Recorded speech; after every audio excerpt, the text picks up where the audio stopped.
Well, good evening. Welcome to another episode of Buzzwords and Music. I'm here this evening, actually, with special guest Steve McRay, who I've known for quite some time and was pleasantly introduced to.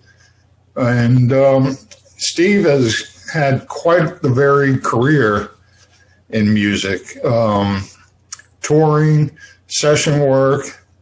The song we were just listening to, it was entitled Alien, which he co-wrote and sang background and played keys on with the Atlanta Rhythm Section. He's done a couple albums with Ted Nugent, Johnny Van Zant, toured with Joan Baez for quite a while. And God, you've just done so much. I could go on. I could spend an hour just talking about what you've done. I'd rather you talk about it. So welcome to the show, Steve. Thanks for having me. I appreciate it, Buzz. Yep. Absolutely. I see you have your trusty Hammond behind you. That's it right there. Yep. I'm ready. Anybody calls me, I'm ready to go. Yep. Got permanent mics on it, and I just bought another little mic to put down at the bottom just so it sounds good. So yeah. Well, you were one of the first people I actually saw play Hammond organ regularly on sessions that we did. Yeah. It was not an instrument that I was ever really drawn to. And then just watching you work your magic with it, I was just like, man, that's cool. But I still never learned how to play it. People think that because you can play piano, you can play organ too. It's just, it's like a different instrument. It'd be like, okay, go play this kazoo. You got to figure out what you're going to play, and then how do you play it and make something of it. And you've got all the bars. It's almost like a synthesizer, really, in some aspects. Yeah. I've witnessed so many people growing up just playing it and having different sounds, trying to emulate those sounds when I would play something. And then I saw people in person play a B3, and it was like, wow, look at that. I mean, they're just changing stuff on. Really, really cool. I just kind of stuck with one sound or maybe two sounds, and they were just really using it. So, I mean, yeah, you can do anything you want to. Al Cooper used to change it where it sounded like a wah-wah, going from two sounds, one sound to another sound, and make a oh, wow. Really, really cool. And then you had people like Garth Hudson with the band, and he had electronics on it that made it sound crazy. I mean, it was just perfect for what they did. So interesting. Anyway, yeah. So well, how did you get started playing keys in general? What did you start with, piano or organ? I started with guitar. Oh, well, excuse me. Actually, no, I started with probably an organ, like a pipe organ that friends had, and then home organs. But I grew up in a church, so I tell people there was like a piano in every room in a Baptist church. There were meetings going on or different things on Sundays, so people had pianos. I mean, the church had pianos. So after school, I would go up, my dad would be there, and I would just hang out at the church sometimes, but wouldn't do anything else. Instead of doing homework, I'd hang out at the church. And he typical musician. I would go from room to room, hearing the different ones sound different ways and play different ways, and I'd just settle on one and start playing and creating. I didn't know what I was doing. I was just playing and having a good time. But one time, one of the custodians came in and heard me. They stuck their head in and said, "What's that you're playing?" And I went, "I don't know. Probably something I heard on the radio." I said, "How do you know how to play that?" And I went, I don't know. I was just playing it. It just sounded good to me. So that type of stuff. I mean, I just kind of started there. And were you ever formally trained at all? I took really about 1.5 lessons. And as far as piano lessons, I basically self-taught. But I went to college and did all sorts of music studies and things like that, which really helped as far as just knowing a lot, understanding what it was that you were doing. Exactly. But as far as formal, not really. When I was growing up, it was mainly my mother. My mother was a piano player as well. Mm-hmm.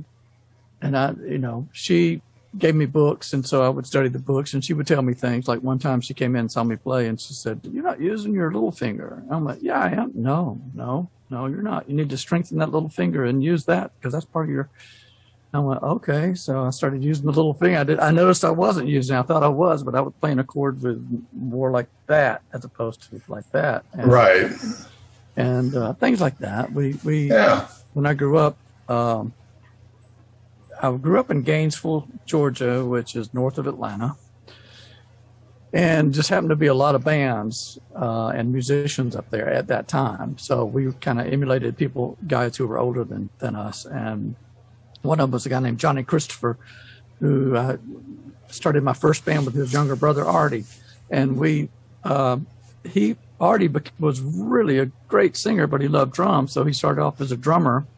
And so our first band, he was playing drums, and I don't remember who was singing. Maybe we were just doing instrumentals at the time. I don't even know. Well, you sing. Well, I didn't at that time. We sang harmony. So I didn't sing at that time. We, not like formally, like in a band situation. Artie was he was somewhere across between Otis Redding, Wilson Pickett, and James Brown, and all those guys. He just had a big voice that was a small little white dude, you know. But anyway, so we were rehearsing one time, or practicing back when we call it that. And Artie's brother Johnny came in, and he heard us play, and he said, "Why are y'all playing that song in like F sharp?" And we're going, "Huh?" And he said, "You're off. What? Let me hear. Play an E." And so, like, the guitar player hit an E, and it was everything was off. So what had happened was, whoever had the first guitar had this little tune from the store, right? Tuned wrong, and everybody tuned to that. So I always, when I first started playing, I thought a C sharp was a C.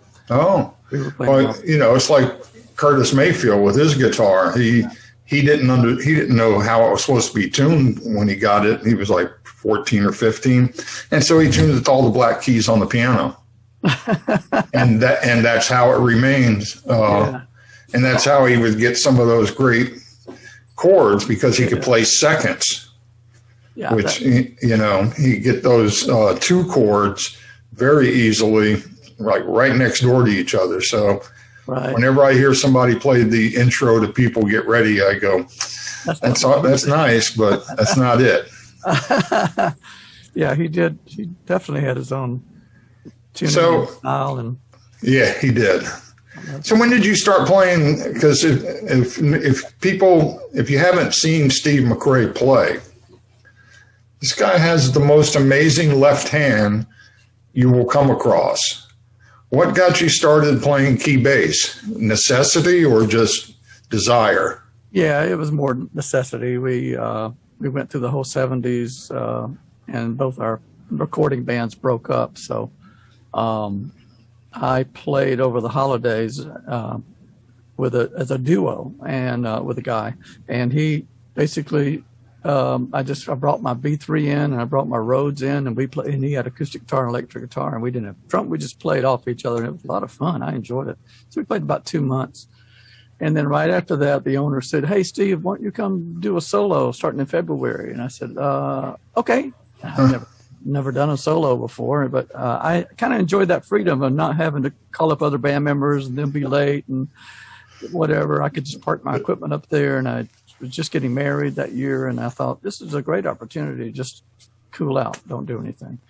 So that's what I did. I bought a Yamaha CP70B, the electric Grand. The electric Grand, yeah. Yeah, and so that was my keyboard. I brought that. Wow. That was not an easy move, was it? Well, it stayed up there at that point. Oh, okay. So I brought that and had that set up. Anyway, so the first week I was playing, I had learned all these songs, and this is all free music. I wasn't using tracks or anything like that. Drum machines were very expensive. Like the Zen drum was about $4,000 back then, maybe $5,000 or $6,000. It was way out of my price range. So I realized as I was playing, there was no drum beat, and I started sweating because I've always been with a drummer, and I have this sense of 2 and 4 that, it just doesn't stop. It's just right there. Anyway, so I ended up putting a mic on the floor and patting it to get as a drum machine, put a little reverb on it. And tapped it like that as I was playing and could play off of that. And that was like my drum machine. Wow. I noticed my left hand was not, if I go to chords, playing 2 chords at a time, there was no bottom end. I'm sitting there going, well, I got to play something down here. So then the next few days went by, I brought in my DX7 and I had a bass sound and I got that.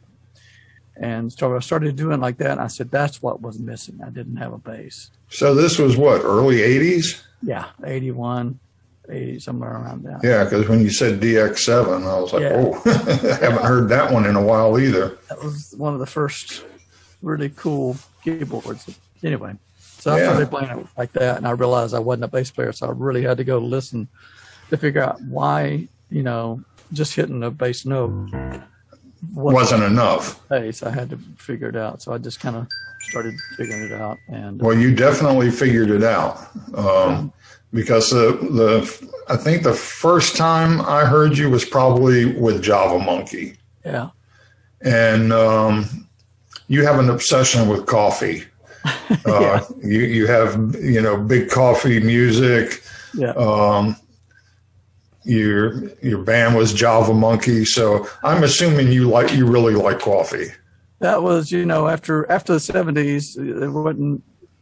That was my last vice, was coffee. So I've that up since then. I grind my own beans in the morning. I don't just, I use a certain kind of beans. I use the grinder and grind it so it's fresh and make it strong. So that's about it. I only drink about 2 cups a day. Sometimes maybe something in the afternoon. But yeah, not as bad. You're not on that 12 cup a day habit anymore. No. So yeah, when I first saw Java Monkey, I knew Brian Cole, the drummer, and you guys used to play out at this little club called Fuzzy's, which essentially was kind of a hole in the wall that had great food. And eventually, the first food wasn't very good. I came in, I guess, once they got a menu that was pretty good. Yeah. I forget who Joe Dale, I believe it was. Yeah. Yeah. He transformed this place. It was like just imagine walking into the tiniest dive and getting gourmet meals. Yeah. And, when they closed that place, the building was still there for a while. And I used to look at it and go, how come we were all not crushed at some point? Because it looked like it didn't have another year in it. I know, yeah. It was falling apart early 90s, and we played up until about 2000.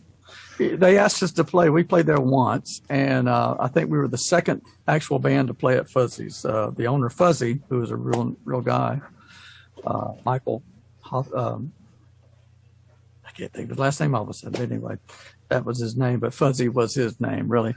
So Fuzzy, they came to him and said they want to put bands in here. The manager did, and they said, he said, no, a band can't fit in here. We can't put any bands in here.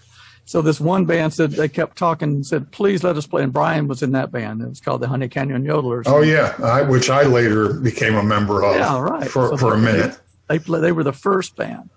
And it went so well that Fuzzy said, all right, well, and I think I had been playing there as a single and a duo with Michael, I think, before that. And then they put the full band in there.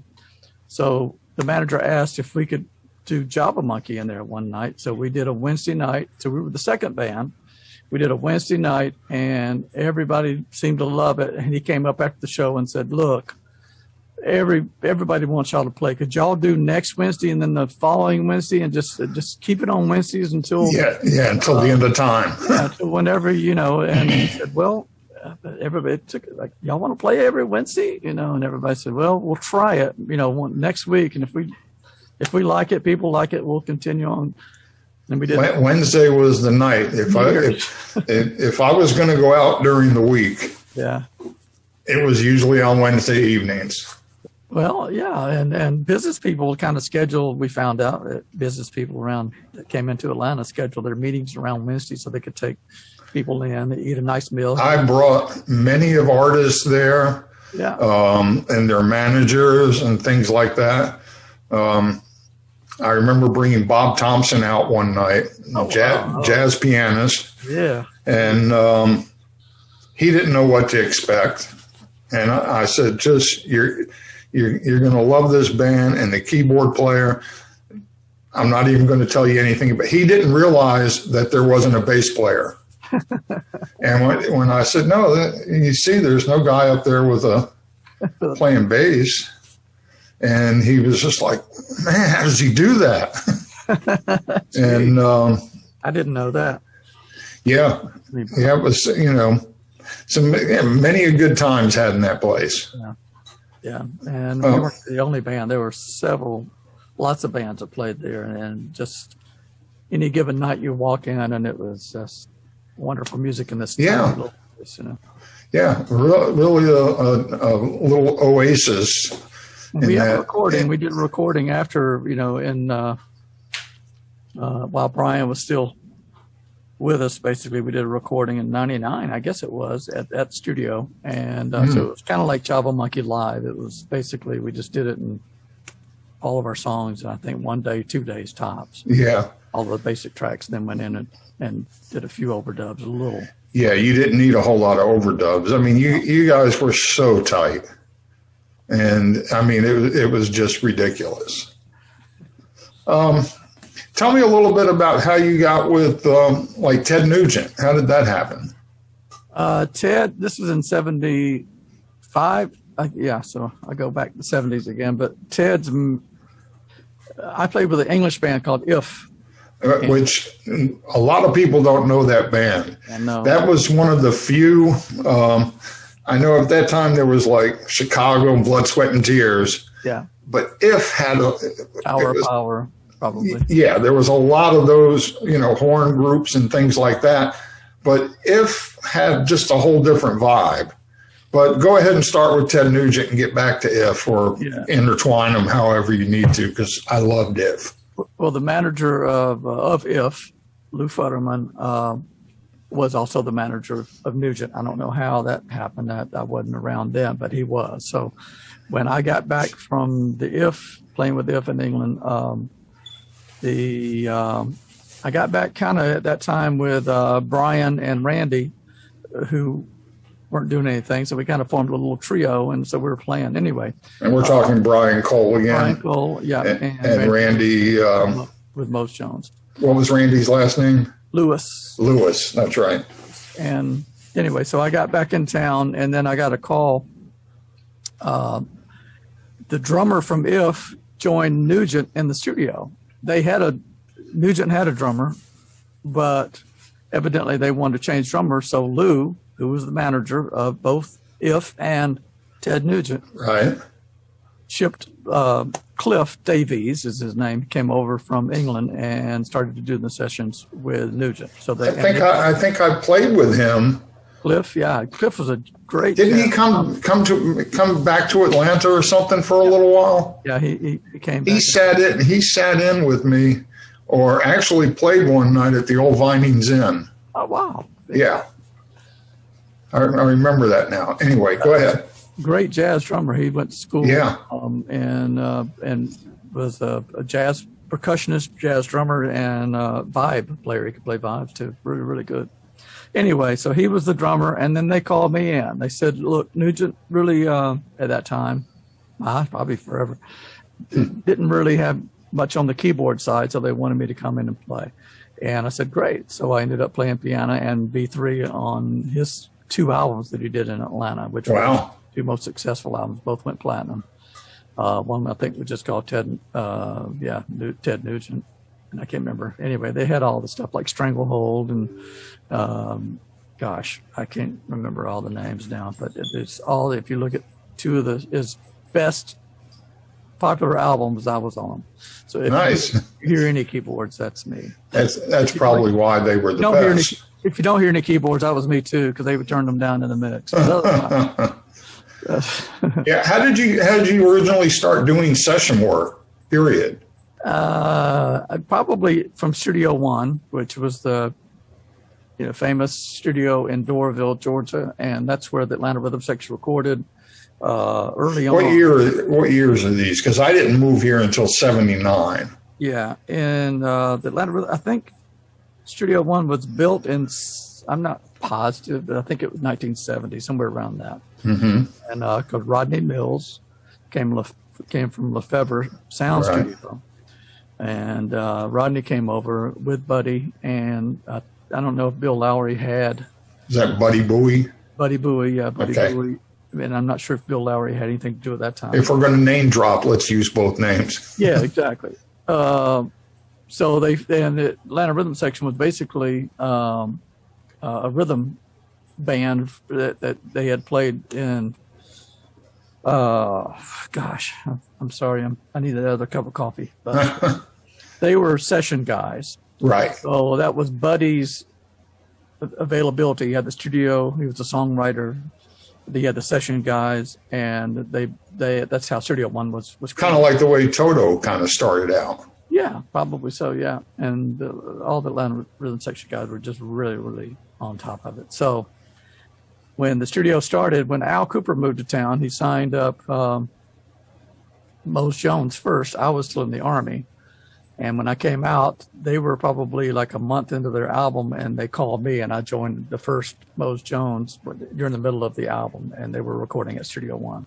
Okay. We did two records at Studio One, 2 albums, and along with Leonard Skinner, they did their first 2 or 3 albums there, along with many other people recording the whole time. I mean, there were a lot of people recording there. So I was hanging out in the studio as much as I possibly could because I was just thrilled with studio. And Yeah, and was this mostly projects that involved Al Cooper, or?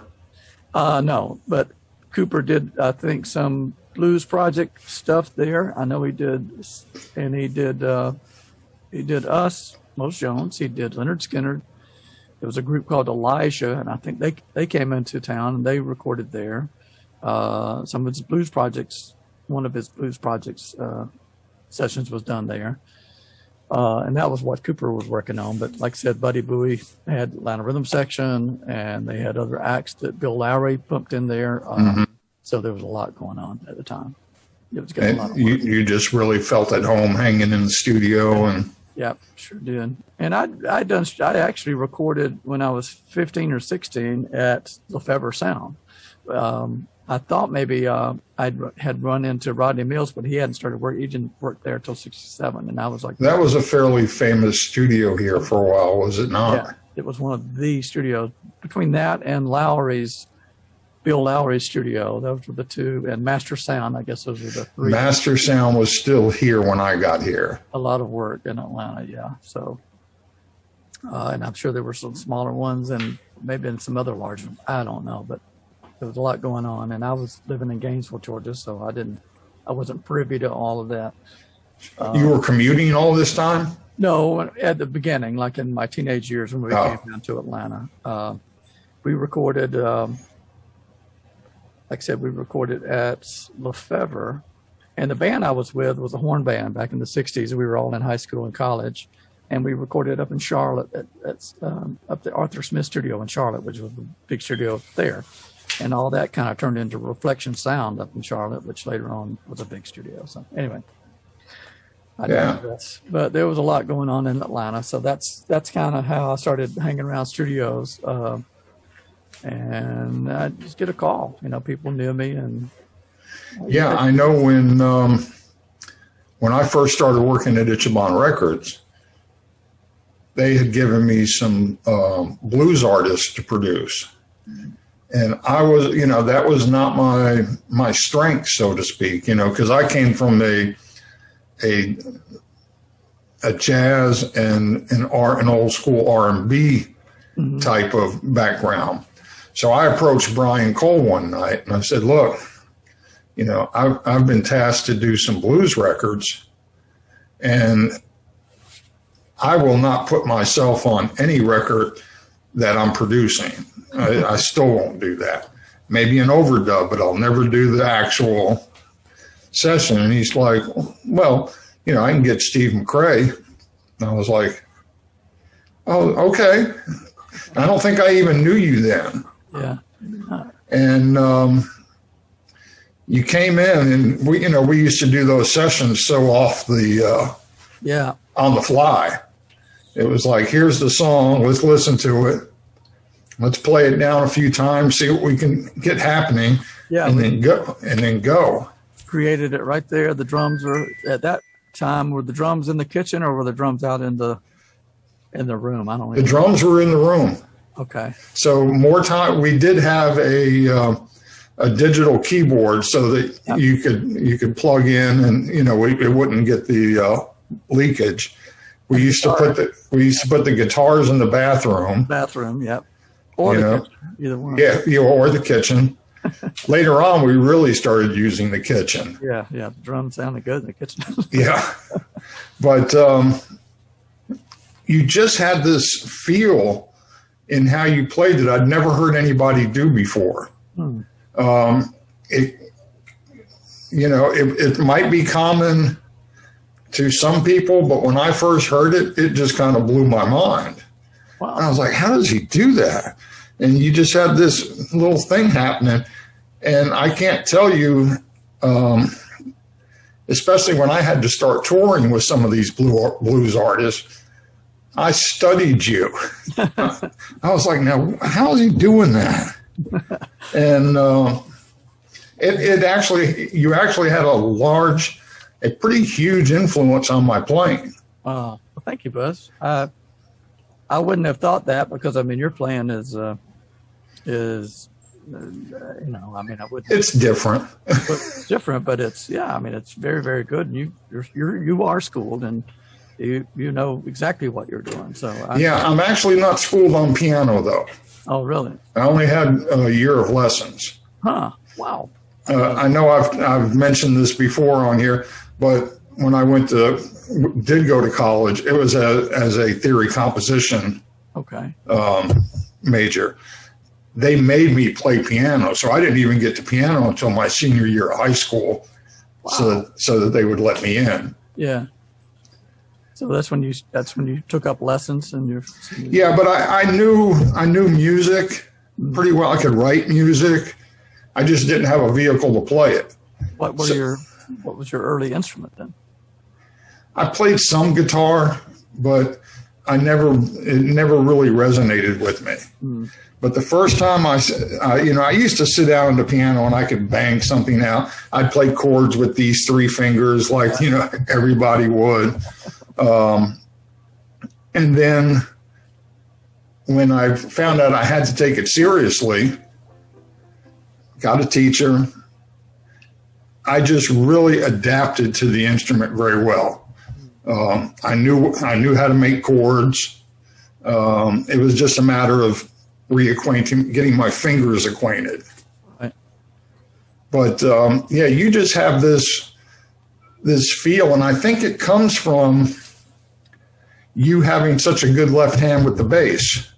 Well, at some point, I mentioned earlier about Artie Christopher. He's a guy I grew up with, and he played drums at the time. Then he was a really good singer. He went away from our band. We went in separate directions and played with different people. And one time he came over, and I guess to my house. I can't remember where. But I was playing something, and I started to play with two hands, and I was doing like this, back and forth. He went, "What are you doing?" And I went, "I don't know. I'm just playing." He said, "But it's like syncopated, like a drummer would do. You're doing like bass drum, snare drum type thing." And I'm going, I don't know. I don't know what I'm doing. I'm just playing it the way I feel it." He said, "That's very, very cool." And so I don't know, we grew up in Gainesville with people playing all kinds of music. Everything was fair game. But R&B, like the Stax and the Atlantic and stuff from promotional shows with Aretha Franklin, and of course Motown. It was all just like a big layer of influence for me. And then of course Ray Charles on his keyboards and Jimmy Smith playing organ, people like that. That's what I gravitated towards. I just loved that music more than anything. And then the Beatles, this other stuff was like the thread. And for the Beatles, I'm sure that thread was through them. That's it was the blues and the R&B and the rock and roll from the United States. That's what they interpreted and came up with their basic sound. Sure. It actually took me probably about a year before I really liked the Beatles. I liked the Beatles, but as far as I saw their influences and what they were doing and their songwriting capabilities, it was like, oh, okay. It was Rubber Soul for me that was like, okay, this is a group to take notice of now. Yeah, I mean, everything, the harmonies, the writing, just every part of it. And I mean, just everything just kind of went to the foreground. It was like, yes. Wow. Yeah.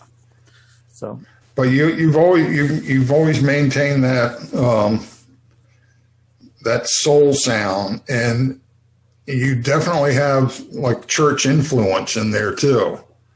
There is that with the Baptist hymnals. There's tons of music that has. I mean, that's kind of old music. That's where probably harmonies from the Appalachian Mountains came from. Right. All those 3-part harmony type things and stuff. So, yeah. Well, it's good that you've been able to you've combined all your influences and actually have your own voice, which is very hard to do, because you can go hear a player and go, oh yeah, they're doing Ray Charles, or okay, they're doing Herbie Hancock or whatever. But when you can take all that influence and just meld it into one thing that just comes through you, that's what's really special. You just have that. You've got a very unique sound, one that I certainly had never heard before.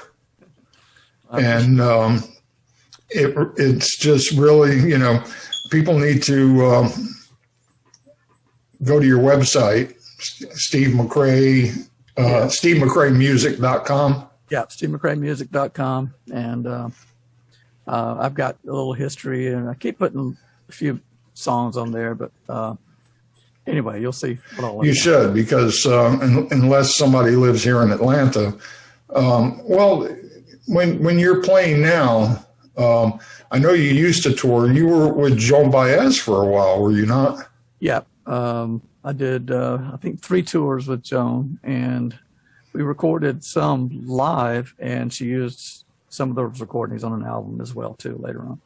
But yeah, we did. That was what was that like?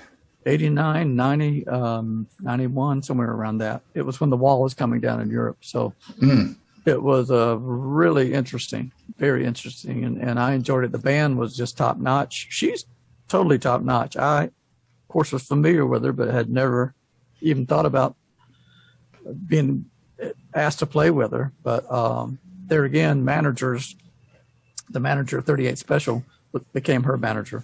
And that's how I got with her. They were doing auditions, and they flew me out to San Francisco, and I guess I passed the audition. So the other artist that I don't know if you toured with, but you certainly did just about 99% of all the gigs she did here was Francine Reed. Yeah. Oh yeah, we toured a lot. She was with Lyle Lovett, and then when she moved here to Atlanta and was doing solo gigs. Right. And Brian Cole. Yeah, she started. Brian actually produced two records on her, I believe, maybe 3. Or 4. No, we did Christmas album as well too. Okay, yeah, I'm forgetting the Christmas. 4. And you were on all of those, if not mistaken. I was, I believe. I know. Yeah, I was on everything. I didn't solo play on it. I know Henry Alvarez? No. Henry Perillo. Yeah. Played on some, and then of course on her part jazz album, part R&B album. That's the last one that she did. That was the Shades of Blue album or something? Yeah, Shades of Blue. I did some string arrangements on that one.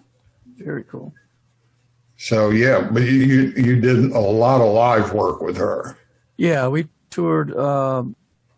We were her band for quite a while, just her number one band, and if we weren't available, she would kind of do a little trio sometimes. but we went to all over Europe with her, as well as. Oh, wow. I didn't know about that. Yeah, and Australia as well. We did Australia in 2005. Sweet. They invited her over. But yeah, we did, I think, 2 or maybe 3 tours in Europe with Francine. The last one, she broke her foot. We were there for about 3 weeks. Anyway. And I'm sure she still continue. She just played that off. You wouldn't have known it. Yeah, she's a trooper. As soon as she got off stage, she put her crutches back on and walked back to the room or whatever. That was it. But, she used, I had a trio, and she wanted the trio to back her up at some event. Mm-hmm. And so, we show up. Well, she's like, well, where's the microphone? I was like, we're an instrumental trio. I thought you would have a mic. She showed up at the gig like that? Huh? Did she show up at the gig without a mic? No microphone. Yeah, no anything. Yeah. Didn't faze her in the least. She worked that room. She just walked through the room singing. We just played, a little lower volume than we normally would, but, it wasn't like we were, Metallica or anything. And she just you didn't miss a beat. She's like that. She's a born entertainer. Yeah. Off stage, she could be just having a normal conversation. As soon as she jumps up on stage, it's like spotlight, hits her, and she's just Francine Reed. I used to like when she would come to the studio because you knew there was going to be good food. Yeah, she always she always cooked. And that cornbread. Yeah. That was the thing I remembered the most. Cornbread, chicken. She had these, she used to call them best cookies in the world. She said, I'm making the best cookies in the world. I'm going to bring you some. And it would be like the best cookies in the world. I don't think I had those.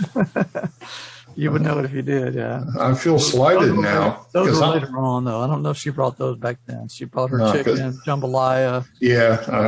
Like I said, cornbread, greens, whatever she could cook. Yeah, it was always good eats. Yeah. So, and how many albums, do you have any idea how many albums you did for me back in those days? There are a lot of them on I know there's some that aren't mentioned, but if you go to my discography, there are a lot of them mentioned. It's probably, we did like 2 or 3 with each artist, and we probably had how many artists that we did? 12, 15, 20? Yeah, it was a lot. I mean, there were times where it was like a factory. Yeah. And, but if I remember, I did bring you in on Benny King. Did you play on that album? Played on Benny King, yeah. Yeah. Uh-huh. I did. You did the single, I believe, on You Still Move Me. Maybe. I don't know. Yeah, I know. I'm more apt to remember that kind of stuff. But that became his single, and he actually had a hit with that in Europe. Wow, fantastic. Yeah. Yeah, there's so many times we don't know the follow-up on even though I worked for the record label. I figured if a record was bad, well, they would just fire me. Right. So as long as I still had a job, I figured everything was going fine. And, and that seemed to be the case. Well, I know Brian would say, gosh, I was listening to the radio the other day. I heard one of the songs that we all played on. I said, really? And he said, yeah, it's getting a lot of radio. And we had no idea what was getting airplay. And I mean, the blues genre is different than anybody else, but there's pockets that are just, that's all that people live for. So evidently we all did well. I know how many people produced. So you had Jimmy O'Neill. Hey, sorry. The cat. Shh. I'm busy right now. Your interview is later. Yeah, that's G. But we had you, Jimmy O'Neill, Brian Cole, I guess Ed. Ed, yeah, he produced a couple of records. He did the Elisa Serbone album. Yeah. And who else? And everybody, whoever was lead producer, like if I was producing a record, I would still go to Ed and Brian and Jimmy, you know, the whole, what do you think? Everybody worked on everything kind of. Yeah. Yeah. Yeah. We had, it was really a nice kind of family environment over there. You know, you probably or may not have heard it, but one of the people I played with was Bob Babbitt. Bob, yes, the Motown bass player. Jimmy Jameson wasn't around; he was the second one. And Bob came down and did a session with us with Francine, wasn't it? Yeah, and Bob's loved. He came in the studio and he said, "You know, this is like the same type thing we had at Motown." They said, yes, it's like a little house, a little room, everybody's close to each other, and you get that same vibe when you walked into Cali. It was just that little space that everybody could get along and work off of with people, and it was just. And there were no distractions. You didn't have the ping pong table in the corner or, you know, the arcade or anything like that. It was, you knew you were coming there to cut a record. Yeah, and you got down to business. It was fun. We had great times there. I mean, you know, no matter what we were working on, it was just always came off. Everybody, you know, everybody did what they did. Yeah. And that's, you know, it did make things really enjoyable. Yeah. I remember on one of the last albums I did with Trudy Lynn, she wanted to try some different stuff. So I was like, okay. So she knew the Hodges brothers, Charles and Teeny. So she wanted to bring them in to play on her record. Now I'm like, okay, if they'll do it, you know. And I've got to say, when Charles came in, when he sat at that organ and he started pulling it, and most people, if you don't know who Charles Hodges is, just listen to an Al Green record. Yep. He wrote Love and Happiness, so many great songs. Yep. Well, when he got through pulling those things out on the organ and playing, I don't think for 6 months we would let anybody touch the stops. I wasn't there. Maybe I came in, but I can't recall. But I remember hearing about it. Somebody said every time they would finish a song, he pushed the drawbars back up. Because that was his signature sound. He didn't want anybody to. You know. He may have done that at first, but he got lax because. Sure wish we had digital cameras back then. I know, right? I mean, we could have taken a regular photo, I guess, but you know, who thinks of that stuff then? Who does that? Who walks around? Yeah. You know, I mean, I think of so many different things where, you know, I wish I had, you know, photo documentation of. Yeah. But c'est la vie. So now, currently, COVID obviously has affected all of us. Yep. And for the longest time, how did it affect you, gig wise and work wise? Well, I was playing regularly up until March of 2020. Mm-hmm. Yep. And had lots of bookings going on from the summer all the way through the next fall. Just different bands, different situations, and then my regular gigs. But everything stopped. All of the gigs that I was on, like immediately, people called me and said, you know, we're not doing April 12th, we're not doing this, we're not doing that. Right. The restaurant called, both restaurants where I was playing, I was doing solo gigs.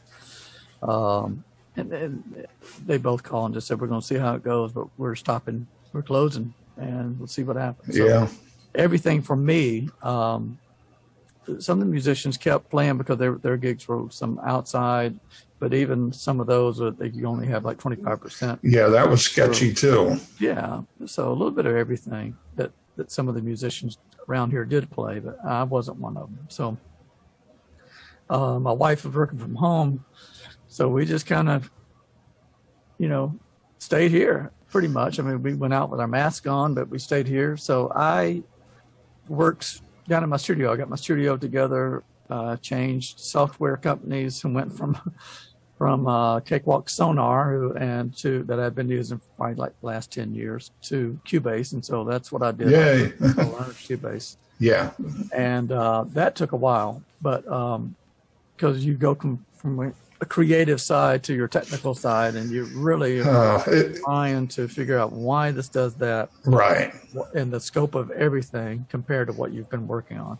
So that took a while, but I continued to work and work on music, find my old songs and bring some of those back, so I knew kind of what they sounded like. And I really kind of started working on library production music just to see if I could do that. I mean, it seems very simple, but I've never done anything like that.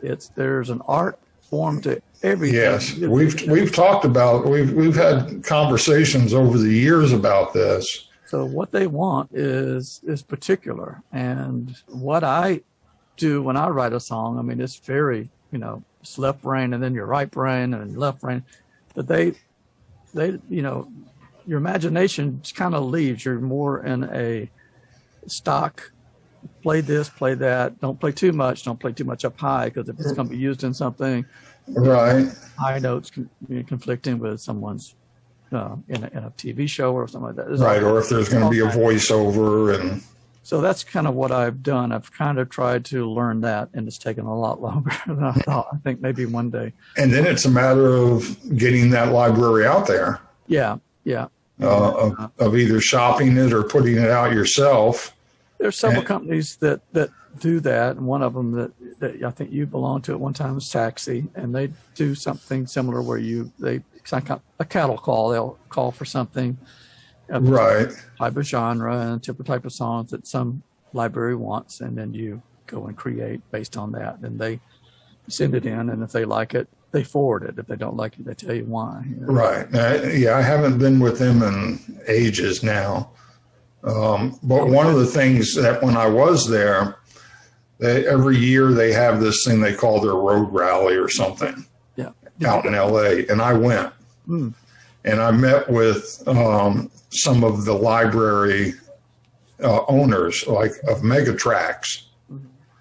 And the way it was explained to me, and I'm assuming they still do this, I don't know, it's you create a genre-specific CD.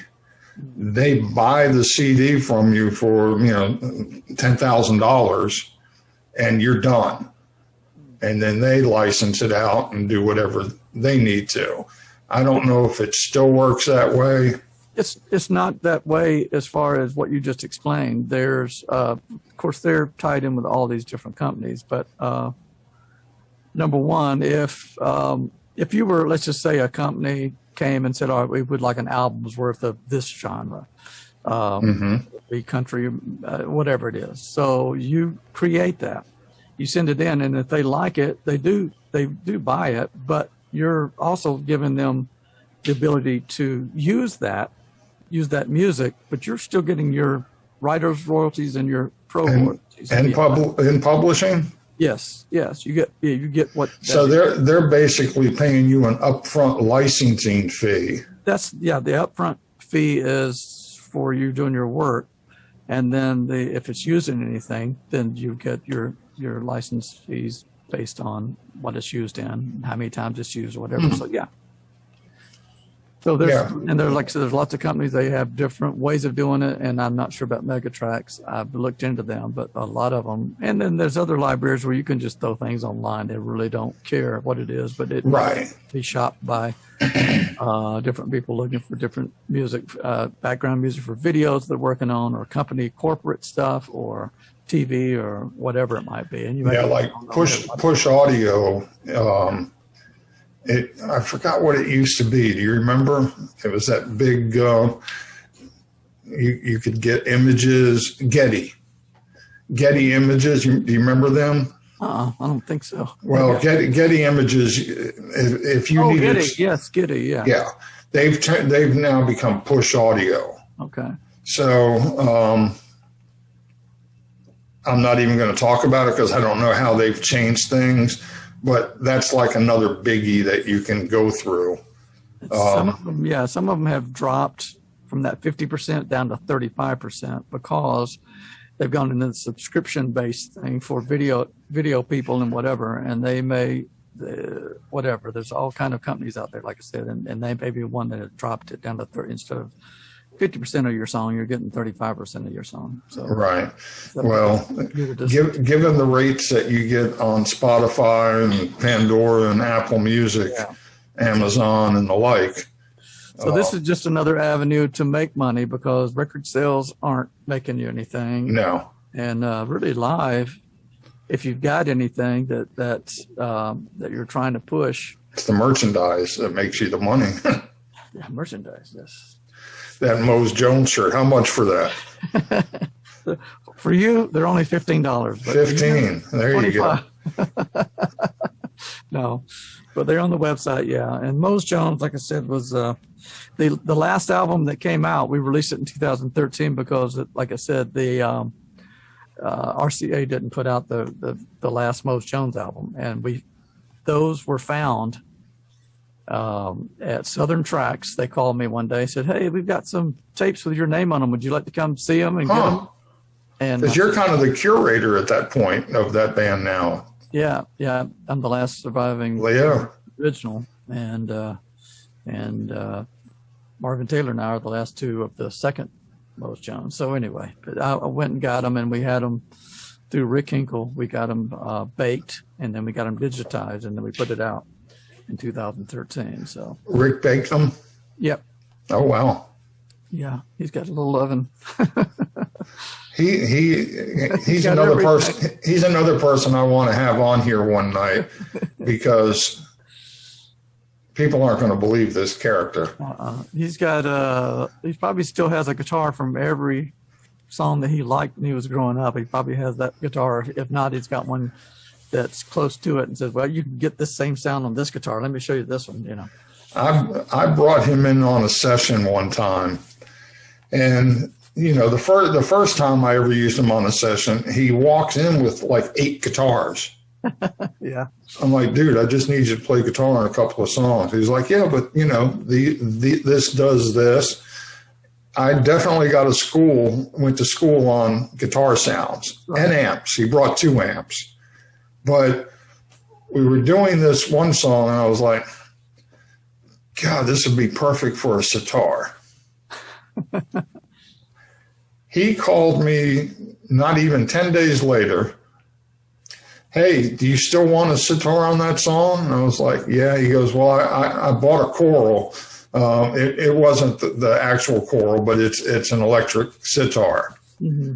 And he was like, yeah, I was just looking for an excuse to get one. So that's the kind of person he is. Yeah. Well, it's like when we did sessions, he kind of like, if we were going for a certain sound on a song, he said, yeah, on this song, so-and-so did it. They used this guitar. They had the B3 with a little bit of this sound of some piano. I mean, he knew. Oh, he's such a historian. Yeah, he knows all that stuff. He really, really does. And I mean, I grew up with people like that, and I just wanted to play.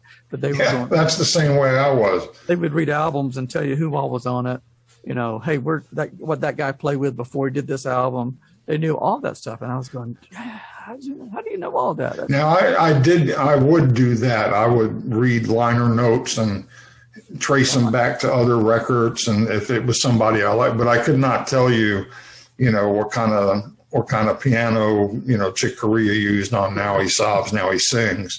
You know, I just don't know that information, or what keyboard George Duke did a solo, what synth he used for that solo. Right. That was never I've never been a gear person. You know, I like a good piano and I like a good Rhodes and maybe, you know, a synth or something. I mean, I got into synths strictly because it was a necessity.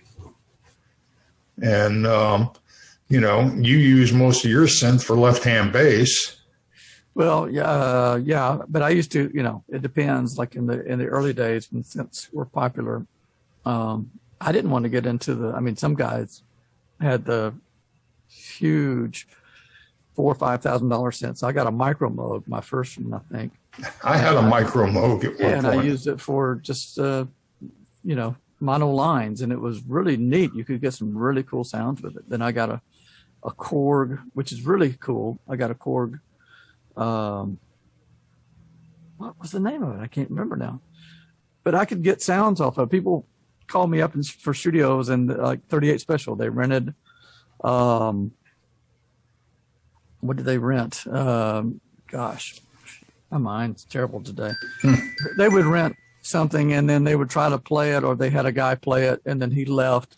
And so they called me up one day and said, "Can you come in and replicate this sound?" I said, "Yeah, well, I'll see." So I came in with my Korg, and I worked at it for about 15 minutes, and I thought that sounds pretty close. And I got Rodney Mills was the right engineer, and I said, "Rodney, A/B that and see what you think." And he did. He said, "Yeah, I couldn't tell the difference." So we used that on their record, and that was, I could get in and change sound. I enjoyed that part of it, just to be able to use it how I wanted to use it, but I wasn't a geek, unfortunately. Yeah, I'm not the guy that's going to sit there and program, starting with a sine wave and working it up to whatever.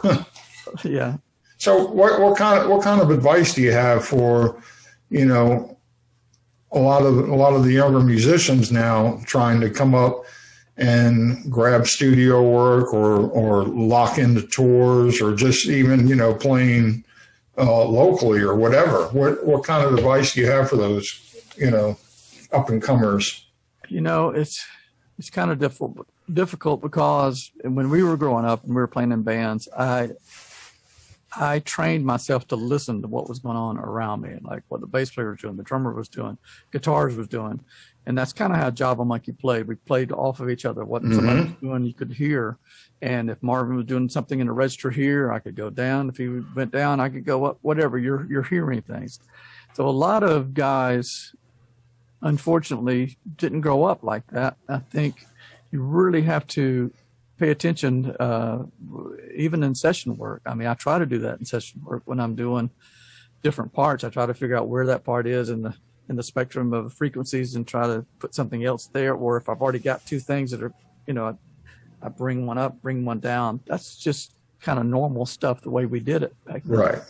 Anyway, that'd be one thing. I just listening to different people and what you gravitate towards. Honestly, I like to think that I can play almost any kind of genre just because I have played it before. But of course, I'm good at some things and not very good at others. But if I can fake it, then. Well, I haven't heard what you're not good at yet, so. Maybe. But it's like the top 40 bands and the top pop stuff, I can play it and get along with it. It's mostly just packaged parts here and there. But just to be honest, just to play with a band, that's just still one of my favorite things. I missed that during the whole COVID thing. You can play all you want to in a studio environment with just yourself, or I can do virtual recording. Remote sessions, yeah. Different people call me for things. They'll send me a CD, an MP3, and I put it on my DAW and I record to it and send it back to them. I can do that anytime I want. I mean, but it's not the same as playing live. It's not the same. There's that whole thing of being in a room and like you were saying, it's a reactive process. It is. You play something which goes, oh, I can do this. Right. And the guitar player plays something and it's like, I better not do this now. Let him have it. And all this, and because of our age, we came up through a live music scene. Yeah. So we've learned how to listen. Yeah, and that transfers to the studio. It really does. Absolutely. So you've got you sometimes you have a producer kind of telling you what they want. Yeah. Sometimes they don't even know until they hear you do it. And they don't know what terminology to use either. A lot of times. You will come across producers that don't know. They can't even tell you the key of the song, but they know it when they hear it. I was doing session work once in the background for an advertisement, and the guy in the suit, they pushed the button out in the studio, and he said, "Hey guys, can I hear you smile while you sing, please? I got to hear you smile while you sing." So that was, yeah. There's well, I was watching something the other day on the Wrecking Crew, and one of the producers, I can't think of his name, but he came in and said, I came from a jazz background where people played off each other. So when we got to the studio of the Wrecking Crew, and they went through and they showed all these people's names, and I didn't know it at the beginning, but a lot of the people at the whole beginning, including Glenn Campbell and all these different great musicians. Leon Russell. Yeah, but they couldn't read music. Leon, Glenn Campbell, all these different people that they showed first couldn't read music. Then they showed the people who could read music. But okay. But he said that when they would come up with a session for somebody, he would go through and say, "All right, y'all, just start playing. Let's just start getting it down." And he heard things like you would in a band. Yeah. And he put it together. Okay, yeah, do that. You do that, and let's see if we can get that. Oh, that's great. Yeah. And a mistake would turn into part of the song, like the drum beat, boom, boom, boom, hitting the tom instead of missing the kick. He hit the tom. It was like, yes, keep that in. Yeah. How and it was just, it's yeah, we did that on a lot of those blues albums we were talking about. Is, you guys would just start playing, and typically we had LeBron on bass. Right. And, this is one of the few times you didn't have to play bass. And I know that must have been kind of a treat for you as well. But right. Especially when you have a guy like LeBron playing bass. Yeah. And then you've got Brian, who was pretty much our house drummer, yeah, who you had played with since childhood almost, or, like 18, 19 years yeah, old. since mid-teens. So, you just had this thing that you guys had, and LeBron and Brian that was a great marriage. So it was just a matter of, okay, who we're going to bring in on guitar. And sometimes it would be Rick, sometimes it would be Jody, sometimes Jimmy would do it. We would have Marvin Taylor. Marvin, Davis Causey. Yeah. And Will Alvarez, I think he did a couple. He did. I won't mention the artist's name, but he came in on the session that we had to pull the plug on. Oh, okay. It was the artist's first session. You'll probably know who I'm referring to. But it was his first session, and his demo was great, but he was trying to recreate his demo. Right. And we were like, no, let these guys marinate your music a little bit. Yeah, let's just see where it goes. He had no part of it, so I sent him home. But he'll be a guest one of these evenings. So, yeah. I appreciate you spending some time with me.